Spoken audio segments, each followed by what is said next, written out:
Assalamualaikum warahmatullahi wabarakatuh.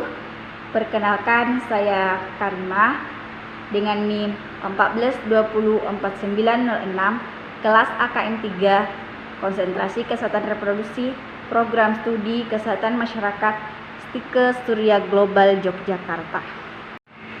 Berdirinya saya di sini untuk memaparkan sistem reproduksi, genitalia interna serta eksterna pria dan wanita sebagai pemenuhan tugas laporan praktikum obstetri dan ginekologi dengan dosen pengampu Ibu Pramukti Setianingrum SKM MKes. Baiklah, langsung saja mulai dari sistem genitalia eksterna pada wanita. Genitalia eksterna pada wanita. Di sini ada manus pubis yang pertama. Manus pubis di sini bagian terluar dari organ reproduksi pada wanita yang berbentuk segitiga seperti ini, yang berfungsi untuk melindungi tulang kemaluan atau simfisis pubis. Pada bagian ini terdapat jaringan lemak, jaringan kulit, jaringan ikat, kelenjar keringat, dan akar rambut atau silia.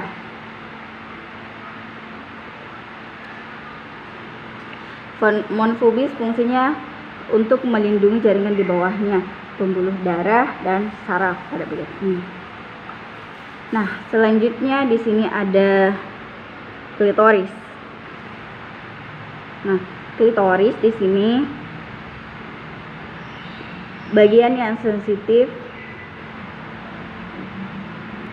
yang selalu terasa pada klitoris ini berlangsung di tempat yang berbeda. Klitoris terletak di bagian mons veneris pada bagian anterior vulva. Organ ini khusus yang banyak serabut saraf, dikelilingi oleh jaringan ikat. Sedikit ke bawah lagi ada labia minor.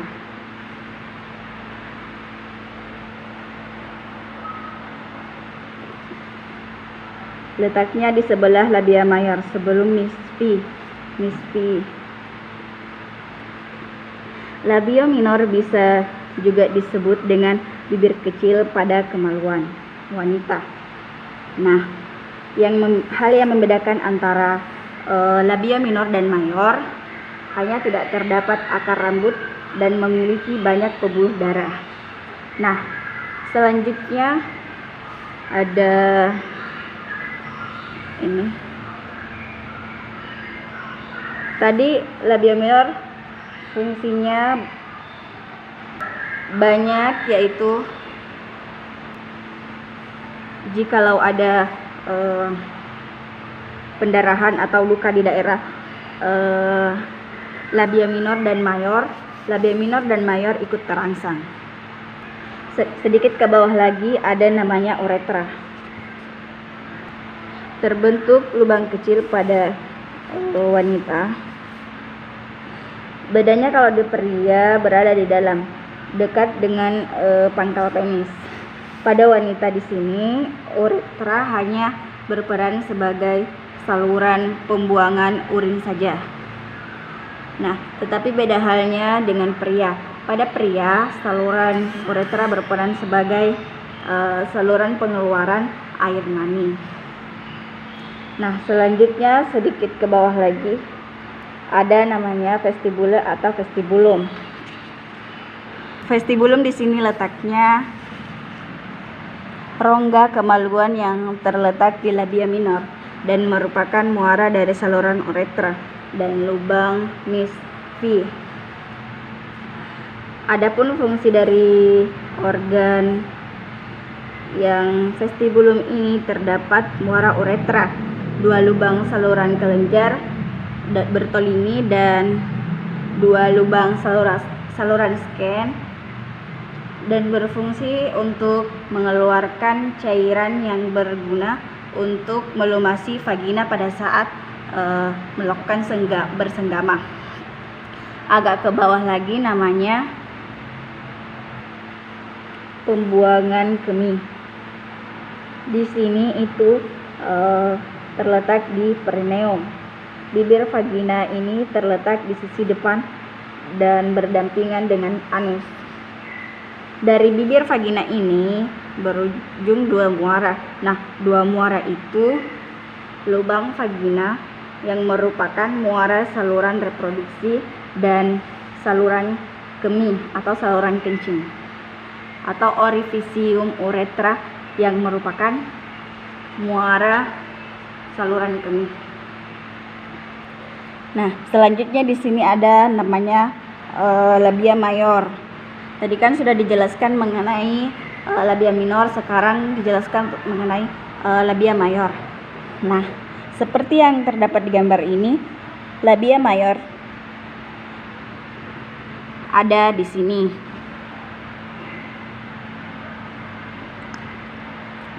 Yang yaitu agak luar, bagian luar dari labia minor. Dan letaknya labia mayor ini merupakan lipatan yang menyerupai bibir, disebut juga dengan bibir kemaluan. Berdasarkan letaknya, labia mayor dibedakan menjadi dua jenis, yaitu permukaan luar dan permukaan dalam. Nah, pada bagian luar di sini labia mayor dilapisi dengan sel epitel bertanduk serta akar rambut atau bulu, biasa disebut silia. Nah, sekarang agak ke bawah lagi namanya perineum. Nih, perineum. Perineum di sini letaknya area di antara vagina dan anus yang menghubungkan otot dasar panggul atau biasa disebut pelvic floor. Otot dasar panggul tersebut berfungsi menopang organ panggul seperti kandung kemih dan usus. Nah, perineum di sini area kulit antara vagina dan anus.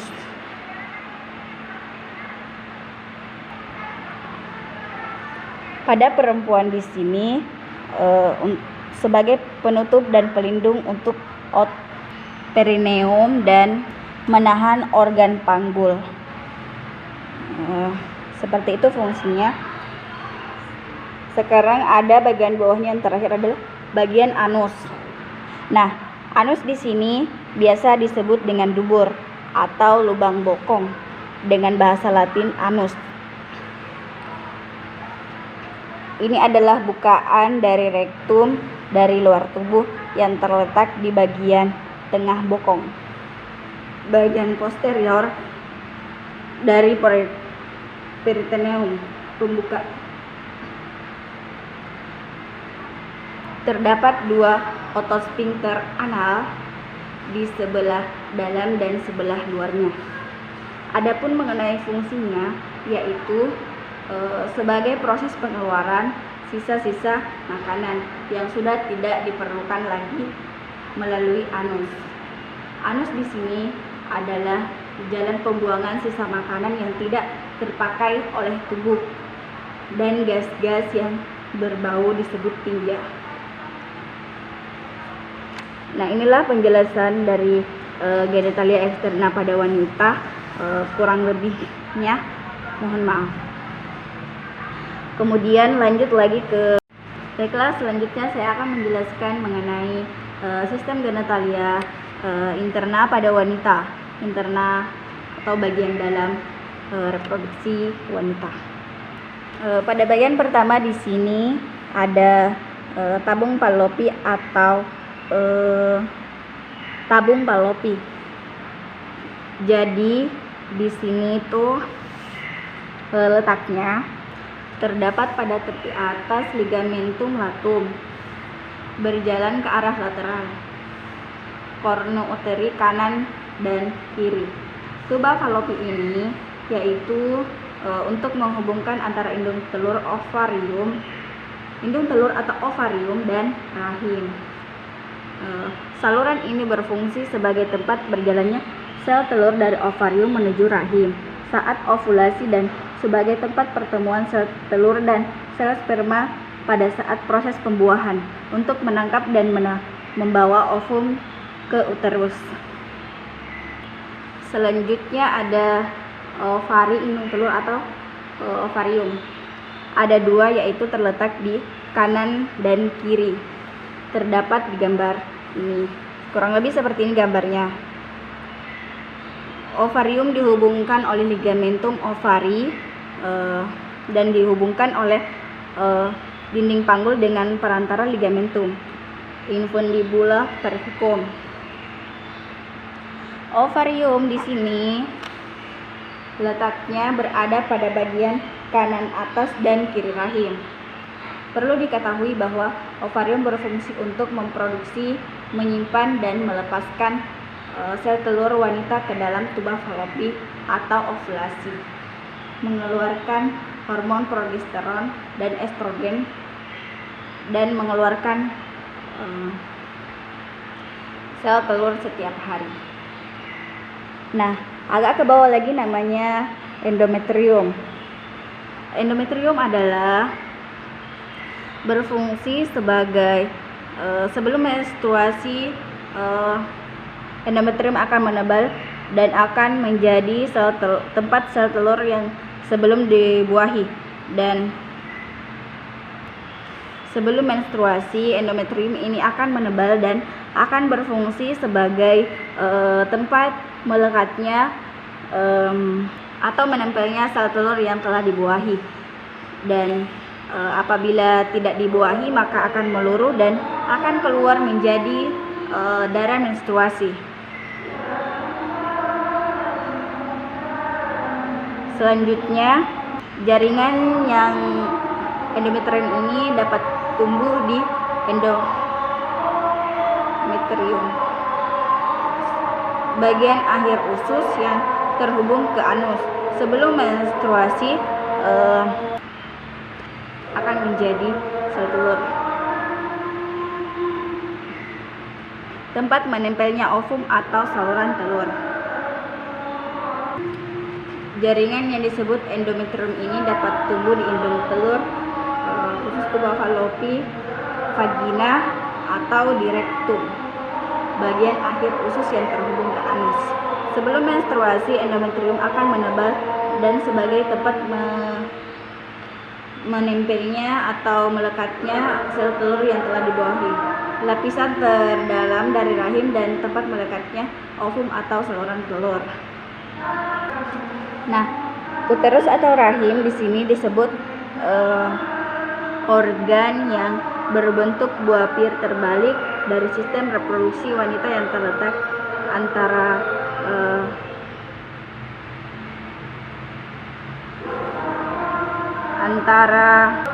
terbentuk dari 3 bagian, yaitu fundus atas, tengah, serviks bagian bawah, tinggi uterus untuk memastikan umur kelahiran wanita 3 jari di bawah pusar. Fungsi rahim di sini yaitu lapisan terluar dari rahim disebut endometrium untuk mempertahankan sel telur yang dibuahi sebelum atau mempertahankan janin sebelum dilahirkan. Mempertahankan janin sebelum dan sampai melahirkan adalah fungsi dari rahim, terletak di sini. Terus berfungsi untuk memberi makan dan menampung sel telur yang telah dibuahi sampai menjadi janin atau sudah siap untuk dilahirkan. Uterus memiliki fungsi penting dalam siklus reproduksi, kesuburan dan melahirkan. Ini kurang lebih gambarnya genitalia eksterna pada pria. Organ reproduksi pria selama ini identik dengan penis.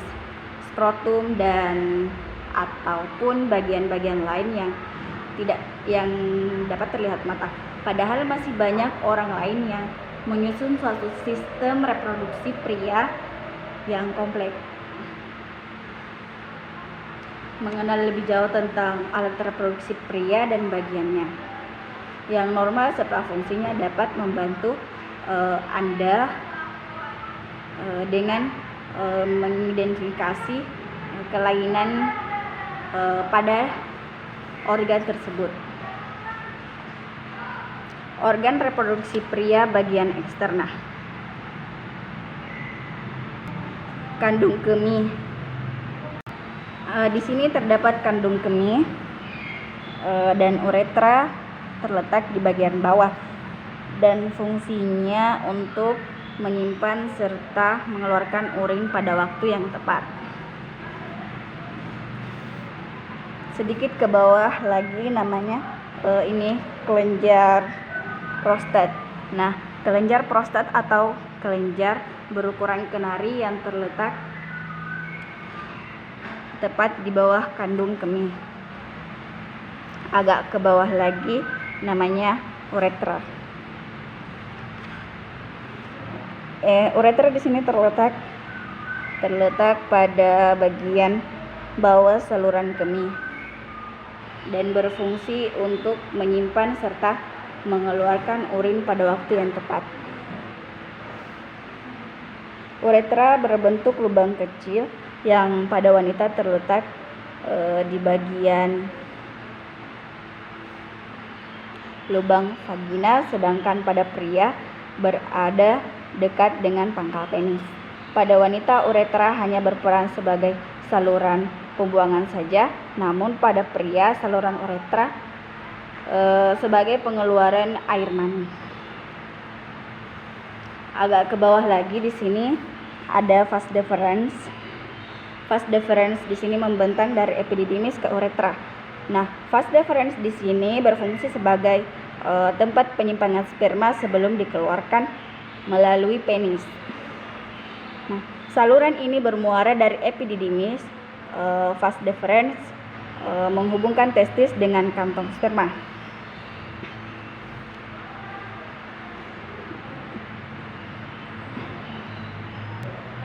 Testis berbentuk kacang.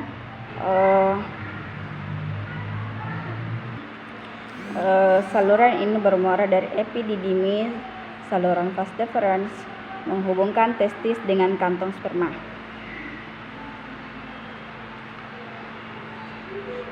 Testis ini berbentuk oval seperti kacang dengan warna pucat kekuningan. Vas deferens juga di sini adalah saluran yang melekat di sepanjang media ventral. Vas deferens juga berfungsi sebagai tempat penyimpanan spermatozoa dalam masa ejakulasi. Dan agak ke bawah lagi namanya testis. Testis di sini terletak dalam skrotum yang menggantung di luar tubuh sehingga tidak memiliki perlindungan dari otot dan tulang. Hal ini membuat testis rentan untuk tertendang, terpukul, atau tertindih. Adapun fungsi testis adalah organ yang sangat penting dalam sistem reproduksi pria. Testis di sini berfungsi untuk memproduksi sperma dalam testosteron.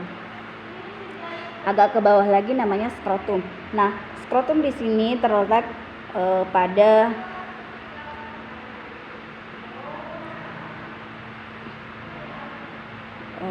merupakan salah satu bagian dari organ reproduksi pria yang berbentuk seperti kulit yang bergantung di bagian belakang penis sebagai pembungkus testis.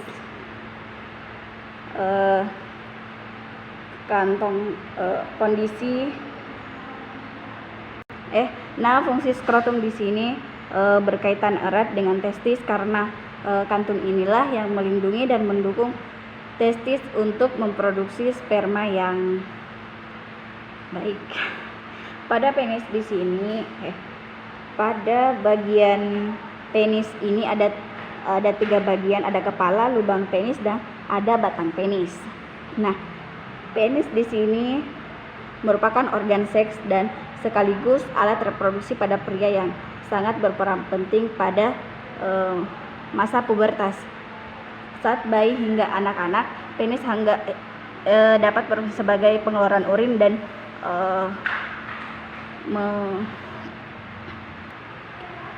penis adalah sistem reproduksi pada pria yang berperan amat penting pada proses organ seks sekaligus organ yang amat penting pada saat seseorang memasuki masa pubertas. Saat bayi hingga anak-anak, penis hanya berfungsi untuk mengeluarkan cairan dan mencegah kadar air dalam tubuh. Fungsi penis secara umum yaitu ada dua fungsi utama penis pada pria, yakni pada proses buang air kecil untuk mengeluarkan cairan urin dan dari dalam tubuh, dan proses berhubungan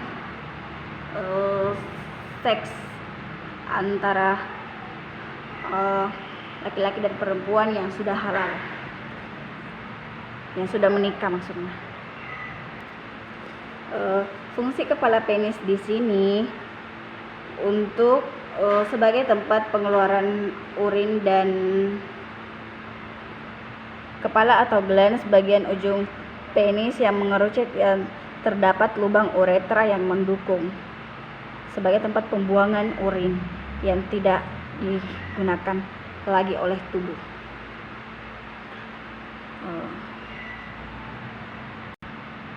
Nah, di sini ada lubang penis di sini untuk terdapat lubang kecil dari permukaan kemih. Bagian ini nantinya akan menjadi tempat pengeluaran semen atau urin.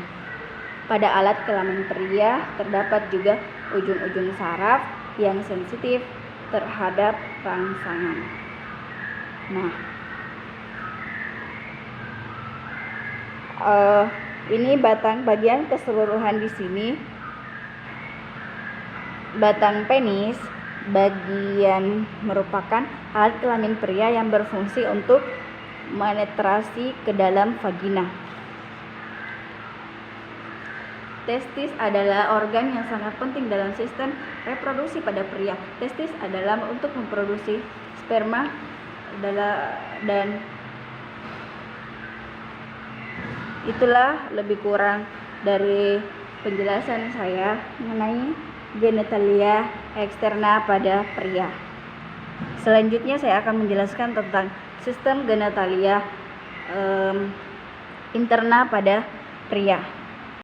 Dilanjutkan dengan penjelasan genitalia interna pada pria seperti yang digambar ini. Yang pertama di sini ada kandung kemih. Jadi kandung kemih itu seperti yang saya jelaskan di awal, yaitu kandung kemih atau uretra terletak di saluran kemih bagian bawah dan berfungsi untuk menyimpan serta mengeluarkan urin pada waktu yang tepat. Dan ada di sini namanya vesicula seminalis. Nah, vesicula seminalis yaitu terletak di belakang kandung kemih, tepatnya di atas kelenjar prostat dan di depan rektum. Fungsi lain dari vesicula seminalis di sini yaitu membuat air mani yang bersifat lengket sehingga air mani mampu menempel lebih lama di saluran reproduksi pada wanita. Dengan begitu, sperma akan memiliki kesempatan yang besar untuk bertemu dengan sel telur. Sedikit ke bawah lagi ada namanya kelenjar prostat. Nah, di mana kelenjar prostat ini terletak di bagian di dalam panggul, tepatnya di bawah kandung kemih. Di mana fungsi utama dari kelenjar prostat di sini mengeluarkan cairan yang melindungi dan menutrisi sperma. Selama ejakulasi, cairan tersebut akan dikeluarkan bersamaan dengan sperma sebagai air mani. Kemudian agak ke bawah lagi ada namanya kelenjar Koperi. Di sini berfungsi sebagai penghasil cairan yang berwarna kental, transparan, dan berfungsi sebagai pelumas atau memudahkan dalam melakukan seks. Dalam bahasa Arab dikata mazi, cairan kental. Uretra terletak pada saluran kemih bagian bawah yang berfungsi untuk menyimpan dan mengeluarkan urin pada waktu yang tepat. Agak ke bawah lagi agak namanya vas deferens ini. Vas deferens di sini membentang dari epididymis ke uretra. Vas deferens juga berfungsi sebagai tempat menyimpan sperma sebelum dikeluarkan melalui penis. Saluran ini bermuara dari epididymis. Saluran vas deferens menghubungkan testis dengan kantong sperma. Seperti yang saya jelaskan sebelumnya pada genitalia eksterna pada pria. Nah, selanjutnya ada yang namanya skrotum.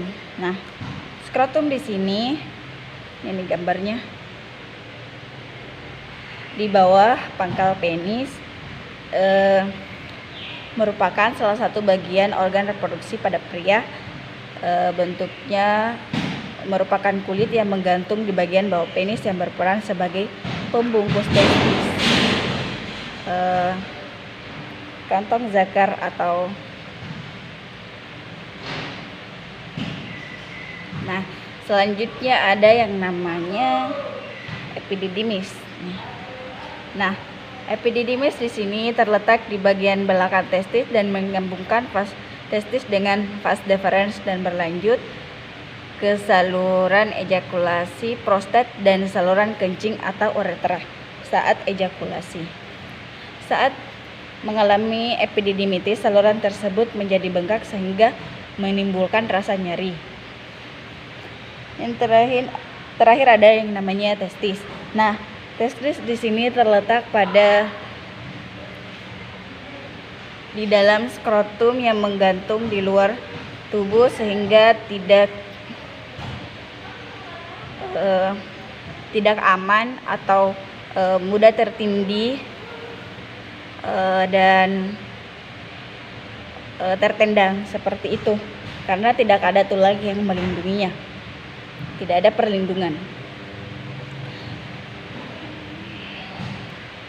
Biasanya terjadi cedera pada testis pria saat berolahraga. Itulah penjelasan dari genitalia eksterna pria dan wanita. Lebih kurangnya mohon dimaafkan. Wassalamualaikum warahmatullahi wabarakatuh. Terima kasih.